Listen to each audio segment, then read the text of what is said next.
اسلام نے عورت کو عزت اور مقام دیا ہے۔ بعض لوگ سمجھتے ہیں کہ عورت کی آواز ہی پردہ ہے اور وہ کسی مرد کو سنائی نہیں دینی چاہیے، لیکن قرآن و حدیث اور صحابہ کرام کے عمل سے یہ بات ثابت ہوتی ہے کہ عورت کی آواز بذات خود پردہ نہیں ہے۔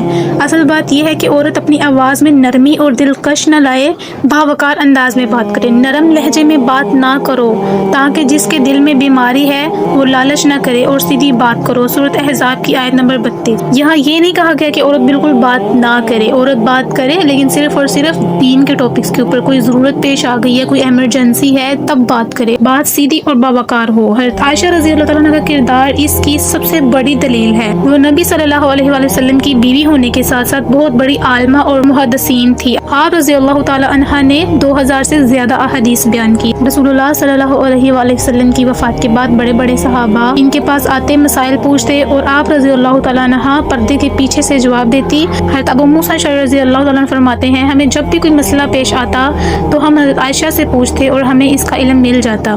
یہ واضح ثبوت ہے کہ عورت کی آواز پردہ نہیں ہے، ورنہ صحابہ کرام ان سے سوال نہ کرتے اور نہ ہی وہ جواب دیتی۔ حتیٰ کہ بڑے بڑے فتنے اور مشکل وقت میں بھی حضرت عائشہ رضی اللہ تعالیٰ عنہ نے رہنمائی کی۔ جنگ جمل کے موقع پر ہزاروں لوگ آپ رضی اللہ تعالیٰ عنہ کے ساتھ تھے اور آپ رضی اللہ تعالیٰ عنہ نے اونٹ پر سوار ہو کر سب کو خطاب کیا۔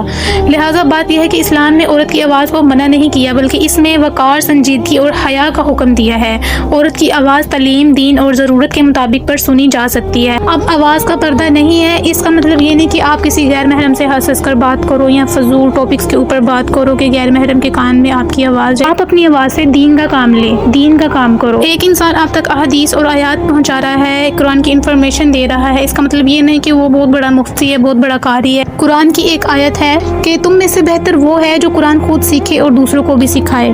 تو اس سے واضح ہوتا ہے کہ جو آپ کے پاس علم آتا ہے وہ دوسروں کو بھی بتاؤ، خود بھی سیکھو اور دوسروں کو بھی سکھاؤ۔ حضرت عائشہ رضی اللہ تعالیٰ عنہ کا کردار اس کا سب سے بڑا عملی ثبوت ہے۔ اللہ تعالیٰ ہمیں اسلام کی اصل تعلیمات کو سمجھنے اور عمل کرنے کی توفیق عطا فرمائے، آمین۔